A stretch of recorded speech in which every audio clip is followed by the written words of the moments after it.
Энергосбыт – это команда увлеченных, ответственных и энергичных профессионалов. Увлечение – это желание жить тем делом, которым занимаешься, переживать за его результаты. Это доскональное знание своей специальности и умение применять на практике. И мы команда, потому что каждый работник энергосбыта чувствует плечо своего коллеги. Ответственность заставляет нас находиться всегда в хорошем профессиональном тонусе, понимая, что наша работа сопряжена с риском для жизни. Энергосбыт за безопасный труд. Я выбрал энергетику и остаюсь преданным ей, несмотря на возникающие трудности и проблемы. Сегодня другой профессии себе не представляю. Работа в энергосбыте изменила мои взгляды на жизнь, а постоянное общение с потребителями закалило мой характер. Конечно же, в какой-то момент возникали мысли о кардинальных переменах в своей жизни. Но все взвесив, я понимал, вижу себя только в энергетике.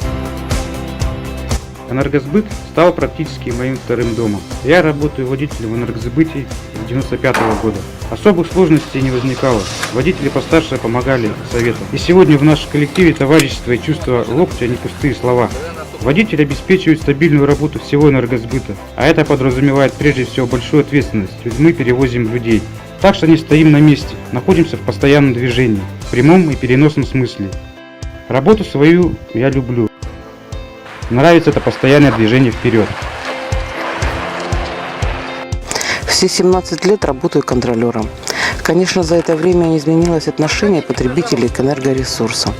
Когда начинала работать, было гораздо больше хищений. Считаю, что во взаимоотношениях с потребителем тон задает сам контролер. Большое значение имеет соблюдение норм и правил безопасности. Я изначально себя так настроила и стараюсь работать в этом русле. Сегодня я уже не представляю себя вне энергетики, а посоветовала бы молодым любить свою работу. Я пришла работать в энергосбыт в 1999 году. Тогда было всего 2 кассира, которые принимали оплату за электроэнергию. Профессиональные требования к нам предъявляются высокие. Иногда приходится сталкиваться с конфликтными, даже агрессивными потребителями. Важно, что у нас есть надвожная кнопка и видеонаблюдение. Выслушать человека, дать ему выговориться, проявить сдержанность, терпение, уважение. Как я отношусь к своей работе? Ответственно. Руководитель должен быть ответственным во всем. За свои действия, за действия подчиненного персонала. Тем более, если он направляет персонал на выполнение работ, связанных с повышенной опасностью. Выбранной профессией очень горжусь. Когда вводятся новые энергетические объекты, обеспечивая возможность подключения новых потребителей, мы, пусть и небольшие винтики в большом механизме якутской энергетики, но тоже причастны к этому делу. Конечно, бывают трудности.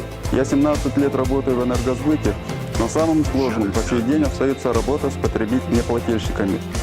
А молодежи, идущей нам на смену, желая не только карьерного роста, но и быть преданным своему делу. Постоянно повышайте свой профессиональный уровень, особенно знания и навыки, обеспечивающие безопасное выполнение работ. Являясь заместителем директора энергосбыта по энерготрейдингу, я руковожу работой на оптовом рынке электроэнергии и мощности. Конечно же, настоящим и полноправным участником оптового рынка Дальневосточного региона является Якутскэнерго. И мы зависим в своей работе не только от своей оперативности, но и от контрагентов всего Дальнего Востока. В настоящее время мы приступили к такому масштабному проекту, как присоединение Западного и Центрального энергорайона к объединенной энергосистеме Востока. И, конечно же, на всем этом масштабном проекте важное место занимает организация «Безопасное производство работ».